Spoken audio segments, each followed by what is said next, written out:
হয়েছে। নমস্কার, পাকবিচিত্রা সকলকে স্বাগত জানিয়ে আমি আজ আরও একটি নতুন রেসিপি করে দেখাবো, মেটে কারি।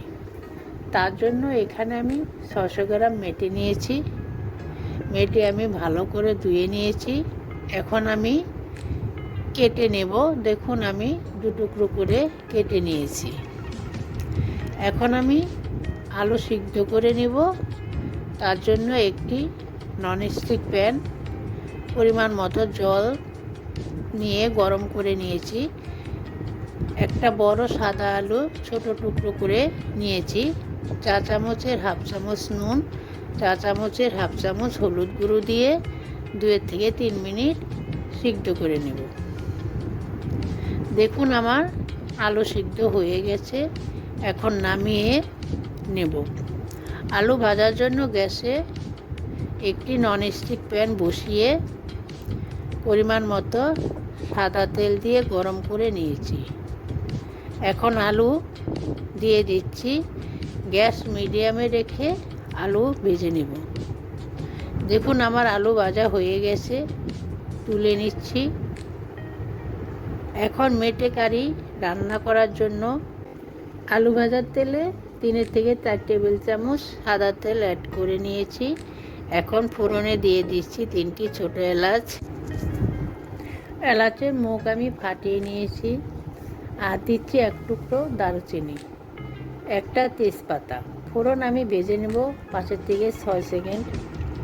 দেখুন, আমার ফোড়ন ভাজা হয়ে গেছে। গ্যাস আমি লো টু মিডিয়ামে রেখে ভেজে নিয়েছি।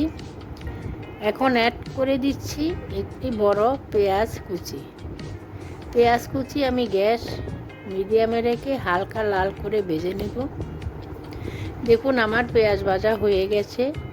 এখন দিয়ে দিচ্ছি 2 টেবিল চামচ রসুন পেস্ট, 1 টেবিল চামচ আদা পেস্ট।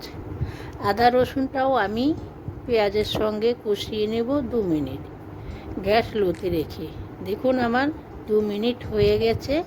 এখন আমি একটা পেস্ট বানিয়ে নেব। তার জন্য এখানে আমি নিয়েছি 50 গ্রাম টক দই, 4 চামচের 1 চামচ ধনে গুঁড়ো, 4 চামচের 1 চামচ জিরে গুঁড়ো, 4 চামচের 1 চামচ হলুদ গুঁড়ো, 4 চামচের 1 চামচ কাশ্মীরি লঙ্কার গুঁড়ো।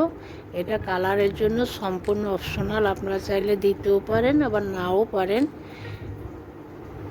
এখন সব কিছু একসঙ্গে ভালো করে ফেটিয়ে নেব। দেখুন, আমার ফেটানো হয়ে গেছে।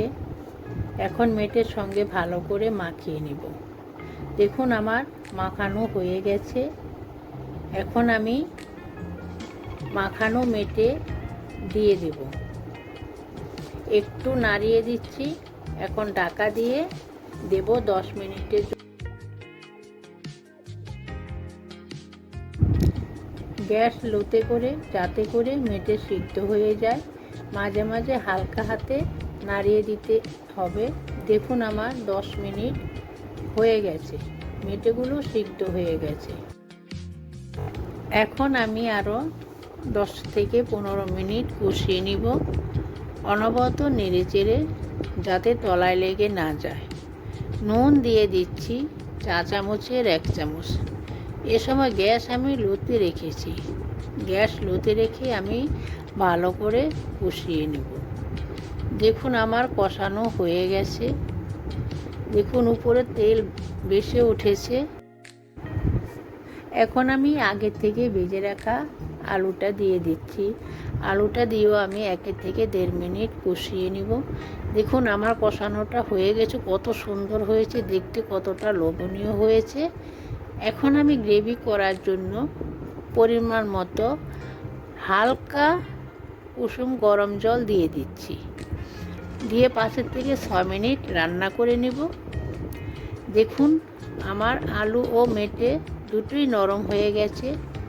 এখন আমি দিয়ে দিচ্ছি 4 চামচের 1 চামচ গরম মশলা গুঁড়ো দিয়ে 1 থেকে 1.5 মিনিট রান্না করে নেব। দেখুন, আমার মেটে কারি তৈরি হয়ে গেছে। এখানে নুন ঝাল আপনারা আপনাদের স্বাদ অনুযায়ী দিবেন। মেটে তো অনেকে অনেকভাবে রান্না করে খেয়েছেন। আমি যেভাবে রান্না করলাম আপনারাও এইভাবে একবার রান্না করে খাবেন। দেখবেন খুব ভালো লাগবে।